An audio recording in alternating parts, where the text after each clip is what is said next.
مولانا صاحب کے بیانات کے لیے مولانا صاحب کے چینل مولانا شہزاد آفیشل کو سبسکرائب کریں۔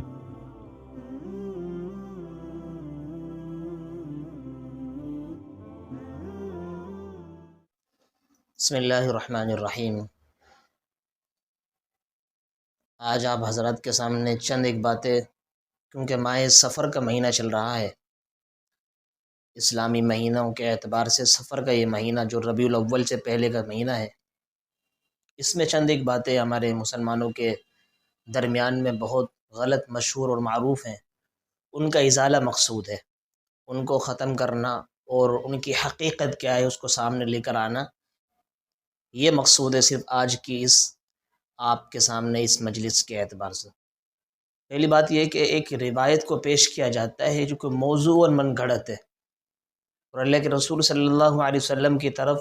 اس حدیث کی نسبت کی جاتی ہے، اور یہ کہا جاتا ہے کہ اللہ کے رسول نے نعوذ باللہ یوں فرمایا، من بشرنی بسفر من بشرنی بخروج سفر بشرتہ بالجنہ، کہ جس شخص نے مجھے ماہ سفر کے نکل جانے کی خوشخبری دی،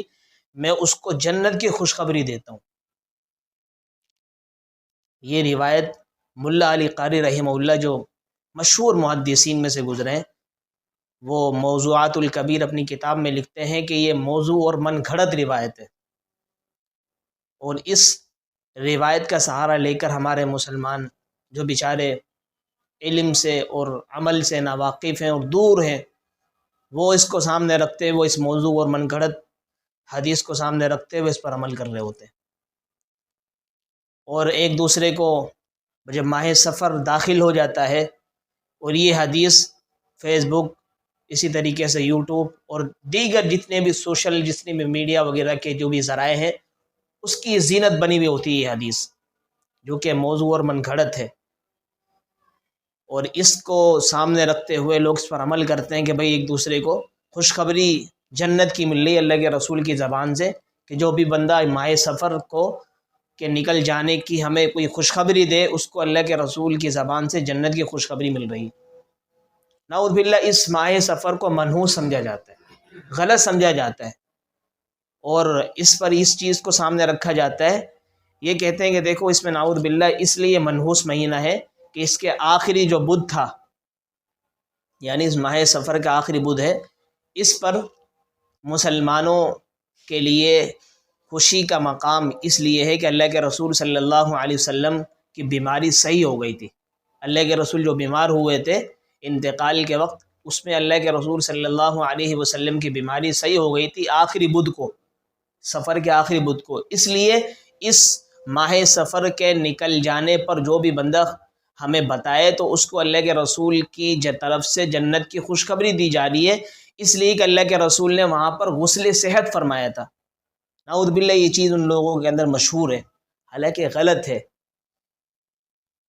بہت سارے سیرت کی کتابوں کو لکھنے والے اور مشہور و معروف حضرت مولانا ادریس کاندھیلوی رحمہ اللہ سیرت مصطفیٰ کے جو لکھنے والے ہیں، اس کے مصنف ہیں، ان کی آخری جلد جو تیسری جلد ہے، اس کے اندر انہوں نے خود لکھا ہے کہ حضور صلی اللہ علیہ وسلم کی بیماری کا جو آغاز وہ کب ہوا تھا، وہ تو فرمایا کہ سفر کے آخری بدھ کو ہوا تھا، 28 سفر کو اور 4 شنبہ مطلب بدھ کے دن، اس کو تو اللہ کے رسول صلی اللہ علیہ وسلم کی بیماری کا آغاز ہوا تھا، پھر یہ بیماری ربیع الاول تک گئی، پھر 12 ربیع الاول کو اللہ کے رسول صلی اللہ علیہ وسلم کا وصال ہو گیا۔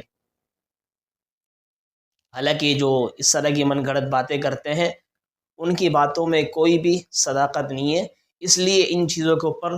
آدمی کو دھیان نہیں دینا چاہیے، بلکہ ان تمام تر روایت کو سامنے رکھنا چاہیے کہ اللہ کے رسول نے کیا فرمایا، من کذب علی متعمدا فلیتبوأ مقعدہ من النار، کہ جو بھی شخص مجھ پر کوئی جھوٹی بات گاڑے گا، کوئی مجھ پر جھوٹی بات کا افترا کرے گا، جو شخص بھی مجھ پر کوئی جھوٹی بات میری طرف نسبت کرے گا، فرمایا اس کو چاہیے کہ اپنے کیا کرے، جہنم میں ٹھکانہ بنا لے۔ اللہ کے رسول نے یہ بات کہی بھی نہ ہو کہ جو شخص مجھے ماہ سفر کے نکل جانے کا بتایا تو اس کو میں جنت کی خوشخبری دیتا ہوں، اس بات کو لے کر رسول اللہ صلی اللہ علیہ وسلم کی طرف نسبت کرنا کتنا بڑا جھوٹ ہے۔ اس طرح کی جھوٹوں سے اور اس طرح کی خرافات سے، اس طرح کی بدعات سے، اس طرح کی روایات اللہ کریم ہم سب کو محفوظ فرمائے، اور اس سے بچنا بھی چاہیے۔ خود بھی بچے اور دوسرے مسلمانوں کو بھی بچائے. اور یہ کہتے ہیں کہ جو آخری جو بدھ ہے، جو لوگ خود کہتے ہیں کہ آخری جو بدھ ہے ماہ سفر کا، اس میں اللہ کے رسول صلی اللہ علیہ وسلم کی بیماری ختم ہو گئی تھی، بلکہ اس میں تو آغاز ہو رہا ہے سفر. اور کہتے ہیں کہ جب ختم ہو گئی تھی اللہ کے رسول کی بیماری، آخری بدھ جو تھا سفر کے مہینے کا، اس میں یہ لوگ کہتے ہیں کہ سیر بدھ، لوگ سیر و تفریح پہ نکلتے آخری بدھ کو سفر کی، اور خوشی کے مارے